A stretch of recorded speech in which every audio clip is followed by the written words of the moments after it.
it's helpful to know what it is that we're feeling while we're going through this exercise so that we can make sure we're digging into the right feelings, pushing into the right feelings, knowing why we're putting up with those feelings so that we can get the most out of our exercise. So when we choose exercise with the intuitive process for the Stay Active method, we need to feel good or angry in order to take on strength work. Strength work requires that we push to the outer limits of our ability. Our comfort zone is that space kind of deep within us where we feel most safe. And as we start to push out into our abilities, it starts to get a little uncomfortable. And to reach the limit of our abilities, we got to push way outside of that to the limits of our effort. As we push out to the limits of our effort, it takes a lot of energy to get all the way out there. So comfort zone, this inner portion, does not change when we push to the outer limits of our ability, but the effort zone is what improves when we push to those outer limits. So we've got to feel good in the first place. We've got to have good energy in the first place in order to push to those outer limits. When we push into that effort, when we generate effort to reach the limits of our ability, there are four main components for that. The weight on the implement will dictate our effort.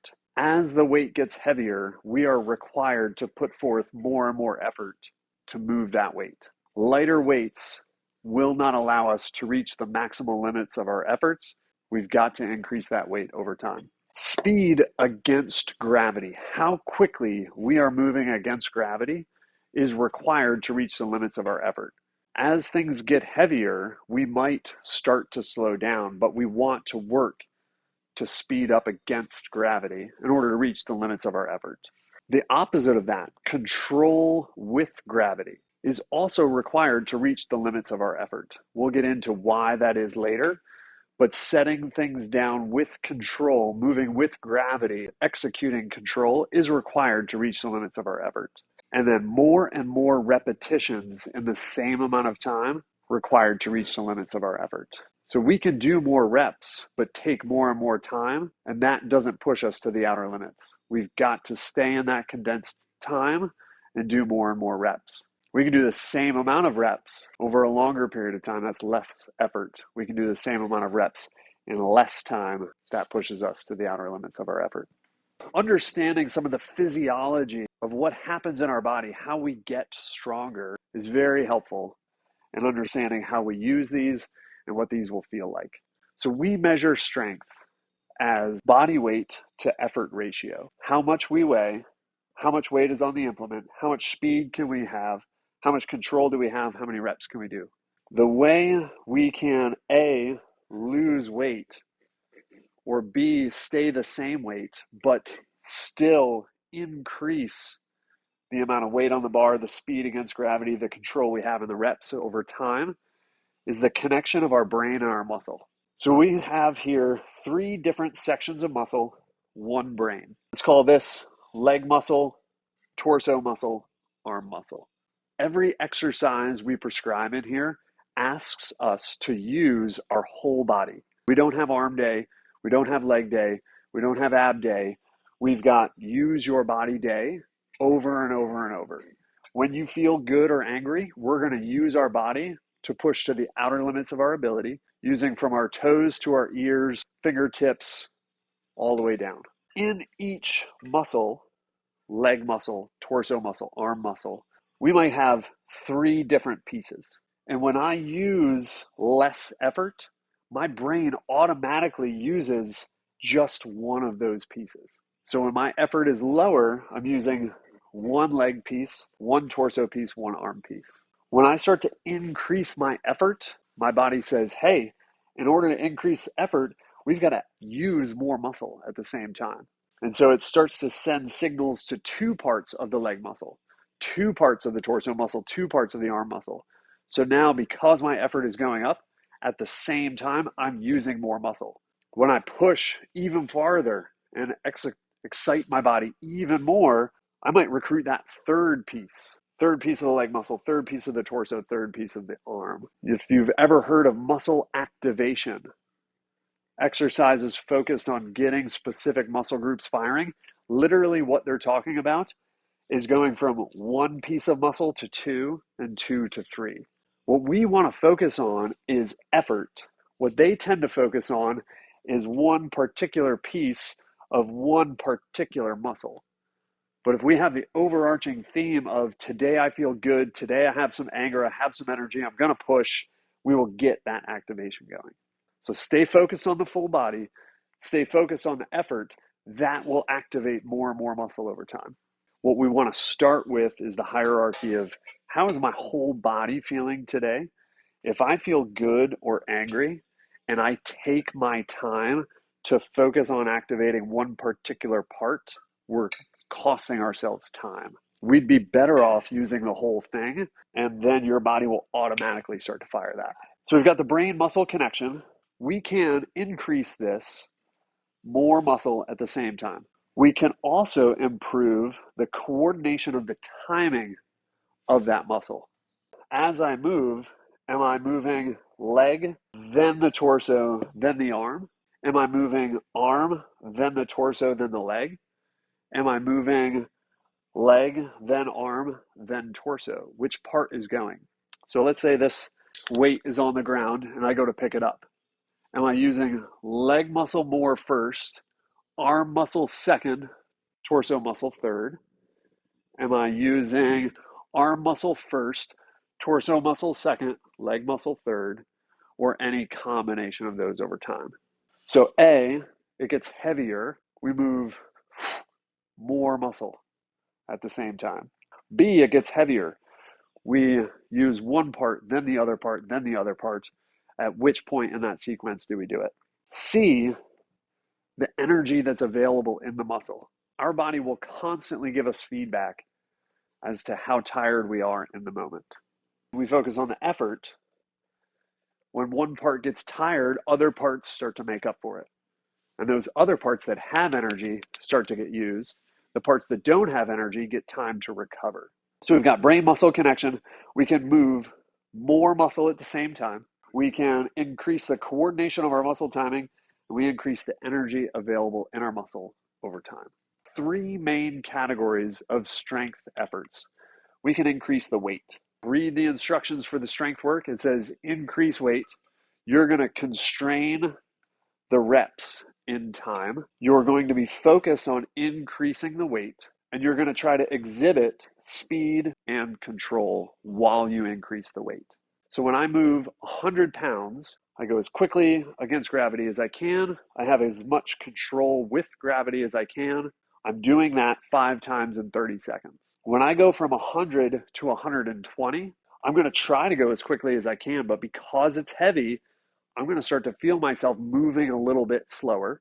It's going to be tougher to exhibit control because it's heavier, but I'm still doing 5 reps in 30 seconds. I go up to 140. Oh, that's getting tougher still. I'm slowing down maybe even a little bit more. I'm attempting to go as quickly as against gravity as I can. I'm attempting to control it with gravity as much as I can. Still 5 reps in 30 seconds. Now I get up to 160. I'm moving as quickly as I can. I'm exhibiting as much control as I can, but now I'm only able to get 4 reps in 30 seconds. So what I was focused on was increasing the weight. What I did was exhibit speed and control. I held the reps over time, and I found my limit to the effort that I could put forth. Now, do I feel good? Do I have some anger that I can put forth into that, move a little bit quicker, still exhibit control, and get those 5 reps? Now I'm playing with the edge of my effort zone, which will increase over time. When I'm doing that, when I'm exhibiting as much speed with as heavy weight as I can, I'm asking my body to fire more muscle at the same time. So I go from 100, 120, 140, 160. All those dormant muscles are starting to go, oh shit, we got to help out. Let's go. We can recruit this. Let's go faster. Your focus now is speed and control. So the reps are steady, the weight is steady, speed and control. We're looking for that balance there. This is where coordination starts to improve. We've got leg, then we've got torso, and then we've got arm. We want those to move in as helpful a way as possible. The early sets, we're going to focus on control. What that means is I've got this weight at my shoulders. I got to go from ground to shoulder. As I lower that weight down, I'm exhibiting some control. And as I go through those sets, I'm going to start to get burning in different parts of my body.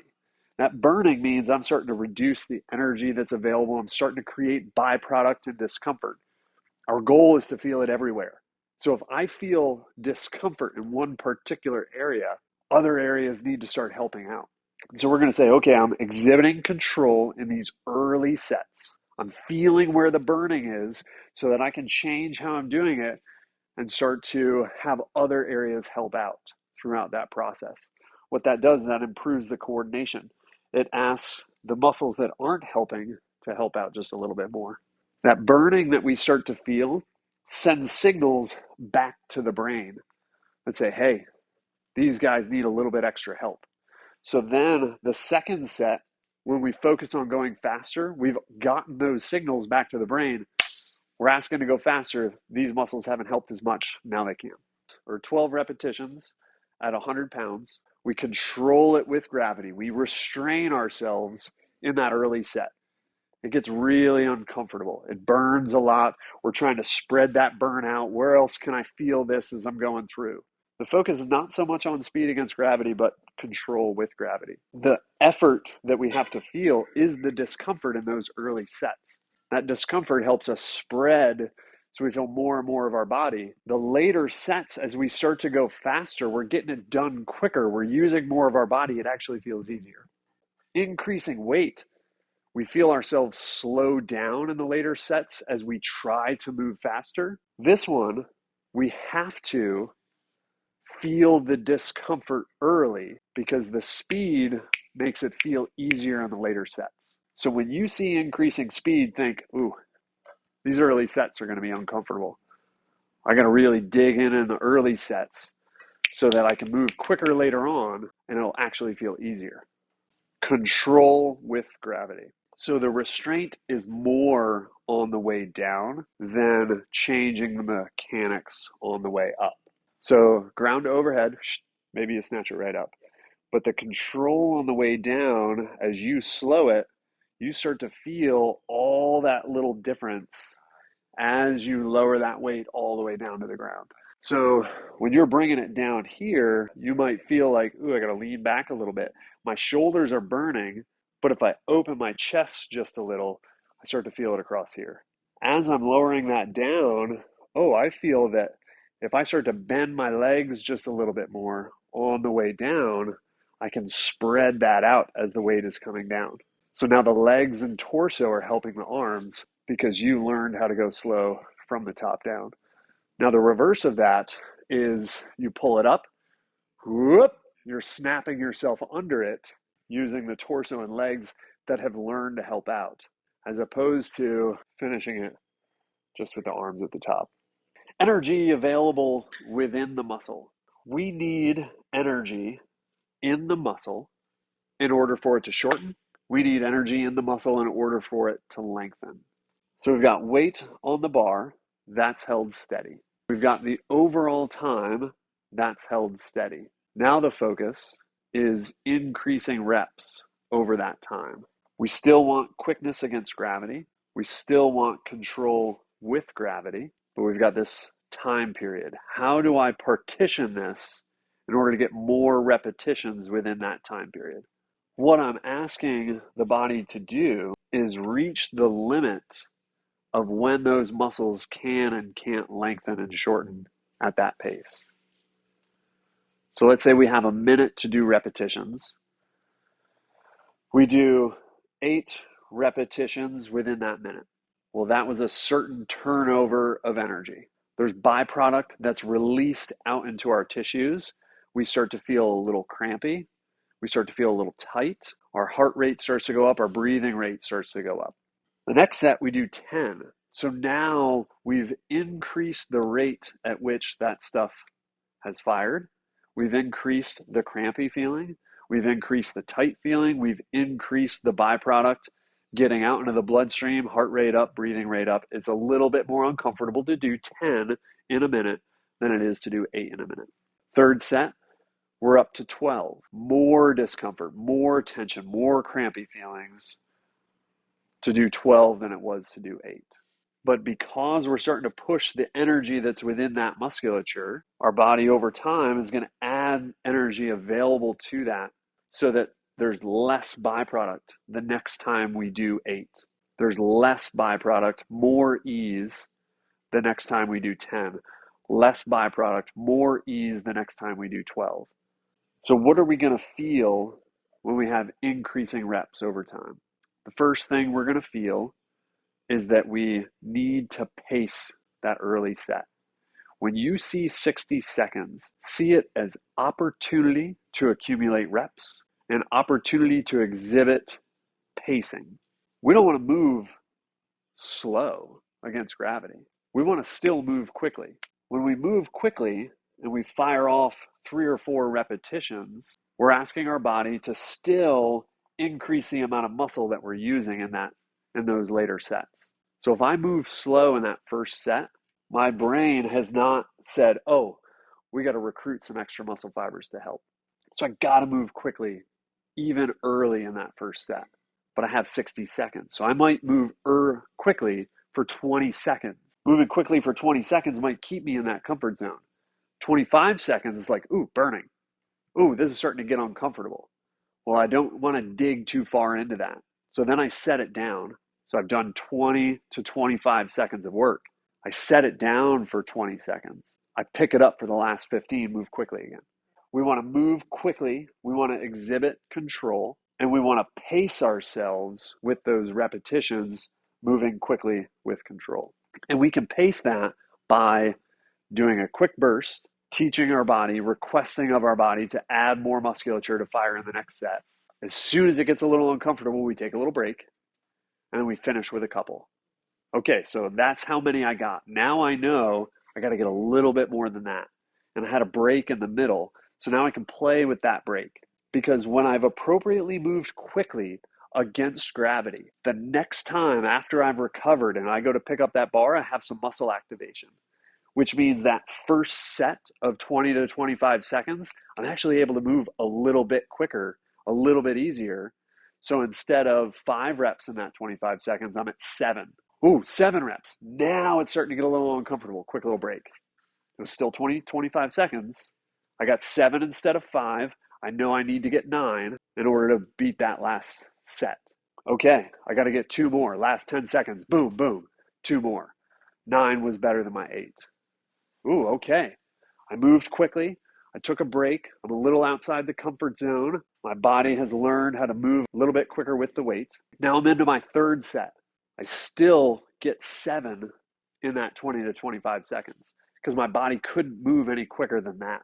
But now at the end of the set, I got to get 3 instead of just 2, which means I have a little less time to recover from that 7. I got to pick it up with 15 seconds to go instead of 10 seconds to go and get those 3 last repetitions. Ooh, I've condensed that time a little bit.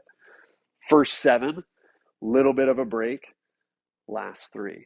So now it's time for my next set. I know I got to get 11. I pick it up, 7 in 20 to 25 seconds. Take now only a 10 or 15 second break. Whew, I'm a little winded. I'm a little winded here. I got to get back to it.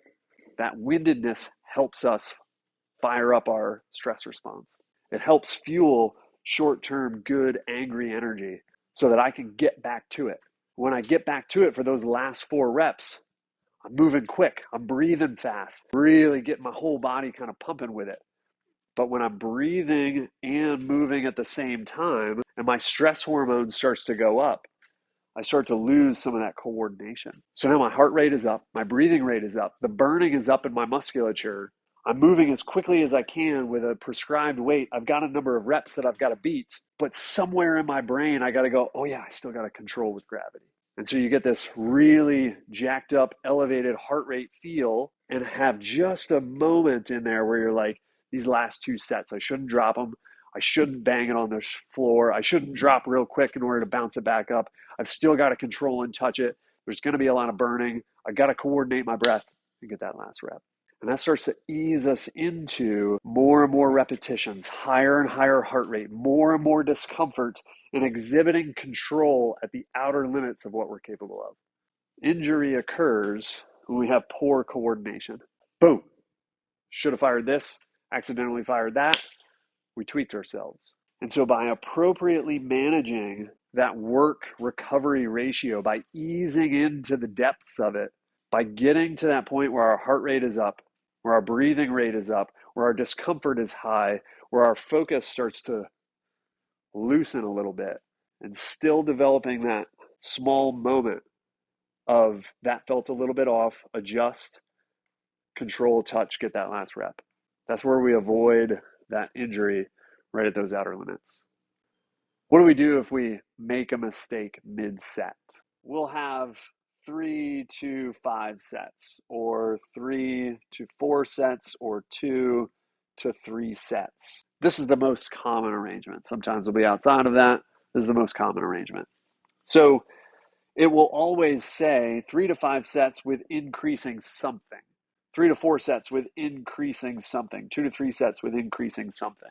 And the goal is that increase, because what we're trying to do is learn what it feels like as we approach our outer limit. We don't care what it feels like to bounce off the outer limit and then revert back. We don't care what it's like to lose our capacity. We care what it's like to appropriately find the edge of our capacity and choose to step back before we reapproach. Is that clear so far? So set 1, set 2, set 3, I fall short out of 3 to 5. My goal is to feel the progressive increase. I have 2 sets left. I have set 4 and set 5. I can still feel the progressive increase over those 2 sets. So set 1, set 2, set 3, I fell short.